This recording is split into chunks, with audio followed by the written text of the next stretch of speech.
শরীফুল ইসলাম আরিফ ভাইয়ের পক্ষ থেকে এই বোনটাকে 3 প্যাকেট খাবারের ব্যবস্থা করে দিলাম। তাছাড়া একটা দুঃখের কথা হলো, এই বোনটা 1 ঘন্টা ধরে বসেছিল আমার দোকানে এসে। সে নাকি আমার ভিডিও, আচ্ছা আপনি কি কি জন্য আসছেন একটু বলেন তো, একটু জোরে করে।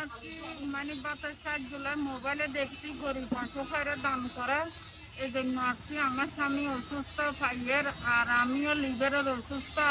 ভিডিওতে দেখে আমি বিভিন্ন সময় মানুষকে দেই, আসলে আমার পক্ষ থেকে বিভিন্ন সময় বিভিন্ন ভাইয়েরা বিভিন্ন জায়গা থেকে আমাকে বিকাশে টাকা পাঠায়। বোনটা অনেক অসহায়, ওনার ঘরে চলতে ফিরতে অনেক কষ্ট হয়। উনি এবং ওনার হাজবেন্ড দুজনেই অচল। আমিও লিভারের অসুস্থ। আপনি বাট্টা নিতেন? বাচ্চা কোথায় যাও বাট্টা দিবেন? তো আপনারা যদি পারেন এভাবে আমার মাধ্যমে অসহায় মানুষকে এক মুঠো এক বেলা অথবা 100 টাকা 200 টাকা দিয়ে সহযোগিতা হাত বাড়িয়ে দিতে পারেন।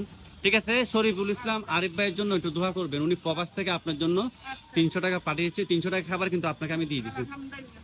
ঠিক আছে, আসসালামু আলাইকুম।